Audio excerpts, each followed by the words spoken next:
Olá, pessoal, sejam bem-vindos a mais um Hiroz Prévio. Eu, Eduardo Hiroz. Eu, Paulo Pinceta.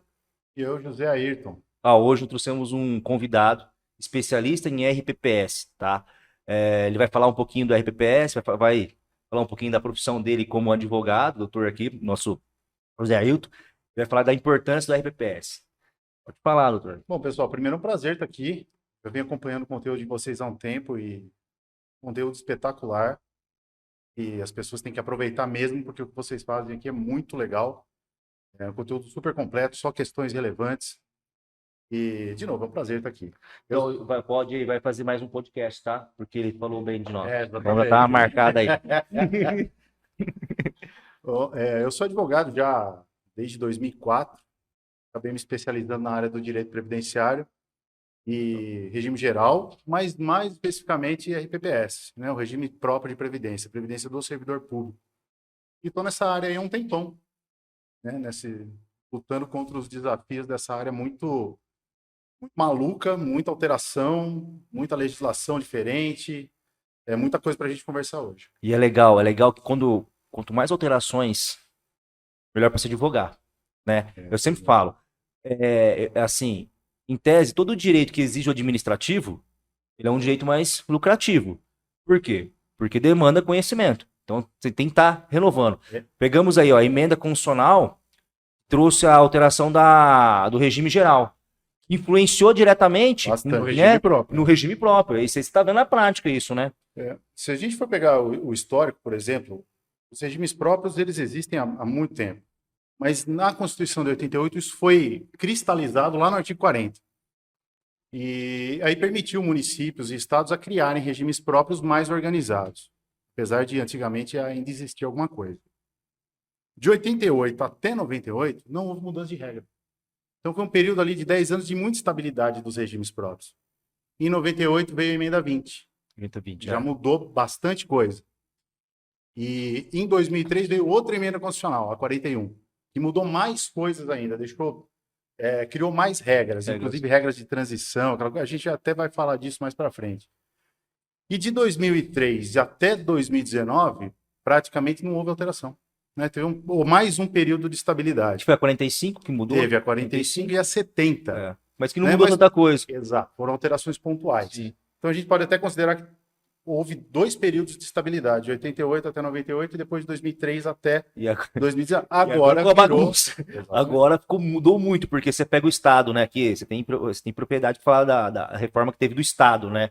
Em 2020. Exato. Nossa, do Estado, assim, servidor que ia se aposentar em um ano tem que cumprir 6 anos. Então, tem caso que a gente faz o planejamento previdenciário. Nossa, tá uma loucura isso aí, né? Exatamente. E a questão do planejamento ficou mais importante ainda com essas mudanças, porque vamos pensar que em 88, por exemplo, o servidor público tinha aquela regra definida e a regra do servidor público, em geral, era sempre mais vantajosa do que a do regime geral. Sim.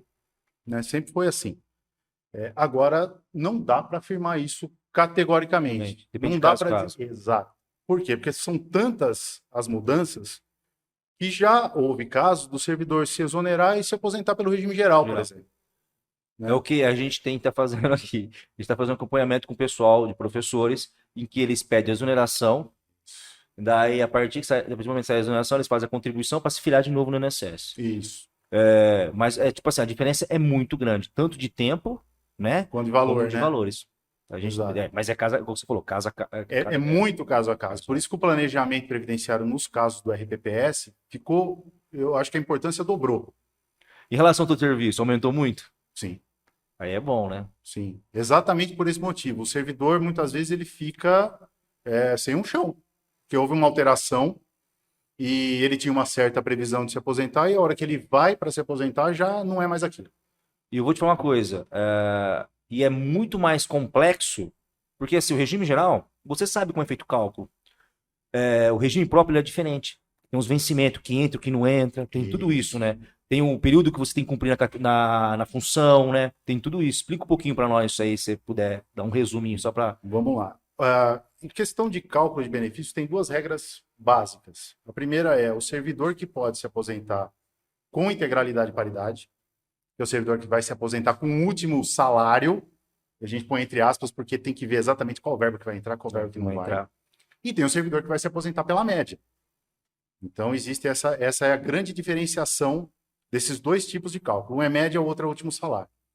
E a implicação disso não é só no cálculo do benefício, mas é no reajuste do benefício. Né? O sujeito que se aposenta pela integralidade, ele vai ter paridade com o servidor ativo. Quem se aposenta pela média vai ter o reajuste definido de acordo com o regime geral. Então aí já começa até a mesclar os dois regimes, né? Essa história de vão mudando as regras e o regime geral vai influenciando no regime próprio no regime geral. Porque em 2015, se eu não me engano, para a União, para nós lá, servidores da União, só tinha opção, para quem foi aprovado no curso 2015, essa opção, né? Que ficava vinculado ao teto do INSS. Isso, exatamente. E o que determina isso é a data de ingresso do servidor público no serviço público. Lembrando que o RPPS só é possível para aquele servidor público que é titular de carga efetiva. Então, não são todos os funcionários públicos que são abrangidos pela RPPS. Né? Por exemplo, o ocupante em cargo comissão é RGPS. O detentor de mandato eletivo é RGPS. Né? Agora, o sujeito que passou no concurso e é titular de carga efetiva, esse aí quando existe o RPPS na entidade federativa dele, ele é obrigatoriamente vinculado ao RPPS. E é legal esse negócio de paridade, por quê? Porque geralmente nem todas as verbas vão entrar no benefício do servidor. Então, assim, tanto é que tem várias discussões, até inclusive judiciais, sobre isso, né? O que entra e o que não entra. Isso, exatamente. Isso é muito importante, Eduardo. E até mais um dos motivos pelos quais o servidor precisa ficar atento e buscar ajuda profissional, nesse caso, para saber onde que ele vai se enquadrar. Além da questão judicial dessas verbas, existe uma outra questão. A aposentadoria do servidor público, ela é concedida pelo órgão gestor do regime dele, só que ela só vai passar a valer legalmente depois que o Tribunal de Contas aprova. Então, são duas etapas. Né? Não adianta só eu estar aposentado pelo meu órgão gestor. O Tribunal de Contas precisa chancelar aquela aposentadoria. E muitas vezes, quando chega lá no Tribunal de Contas, o Tribunal de Contas olha o cálculo e fala, poxa, essa verba aqui não devia estar aqui. Né? Então, aí volta para trás, o sujeito tem um novo cálculo de benefício. Faz uma revisão do benefício. Faz uma revisão do benefício. E muitas vezes o Tribunal de Contas chega com essa conclusão, essa verba não deveria estar aqui, mas deveria. Então o servidor precisa também ter uma defesa. Então é importante também que quando a aposentadoria do servidor é encaminhada ao tribunal, ele acompanhe esse encaminhamento e acompanhe esse processo dentro do Tribunal de Contas. E dentro desse encaminhamento, eles dão para o servidor se defender? Obrigatoriamente o servidor tem que ter ciência de que o processo dele foi para o Tribunal de Contas e que está sendo acompanhado pelo tribunal. Então o servidor vai saber que o processo está lá. E se não souber, se por acaso o órgão gestor não avisar, ele precisa ir atrás. E se for o caso, inclusive, contratar um advogado para poder atuar nesse processo também. Não, essa é a minha pergunta. E nesse processo, quando o Tribunal de Contas declara que existe alguma verba que não entra no benefício, ele dá prazo para o segurado se defender? Com certeza. Então, aí porque eu falo às pessoas não entendem o quão é importante um especialista na área. Exato. Porque a pessoa que ela pega um advogado que faz tudo, né? Ela não quer pagar o valor correto, que ela acha que é muito caro. Isso. Daí ela contrata um profissional que faz tudo, mas não é especializado na área. E é arriscado perder. Não é o ideal, né? Não é ideal? Eu também mencionou isso no começo. A questão da RPPS não é só previdenciária, ela é também administrativa. Ela também envolve muita coisa do direito administrativo. Inclusive em relação a verbas, inclusive em relação a cargo. Um dos requisitos para o servidor se aposentar é o tempo no cargo. E o que é o tempo no cargo?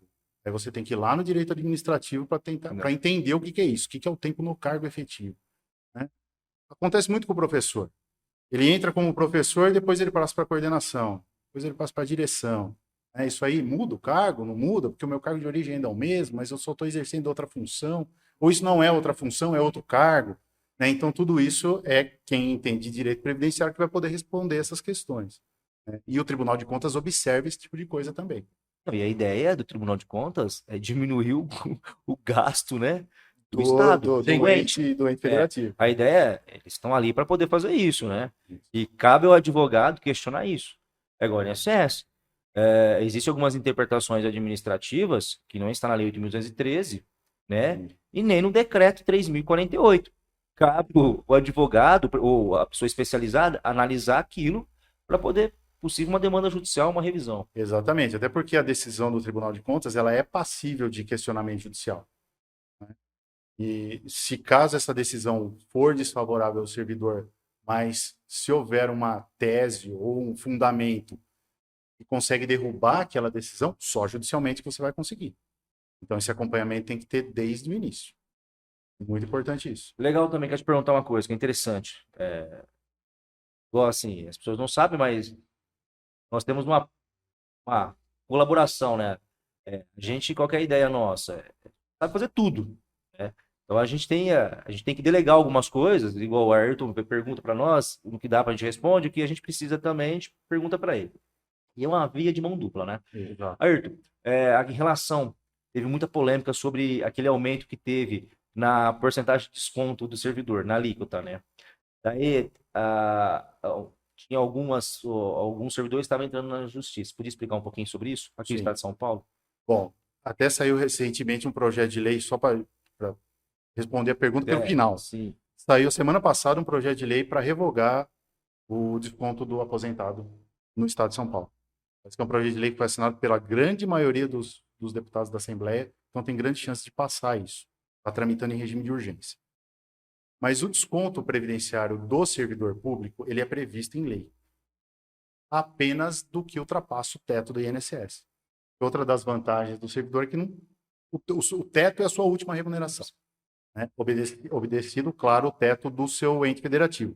O município é o prefeito, o estado é o governador e o federal é o presidente, o ministro do STF.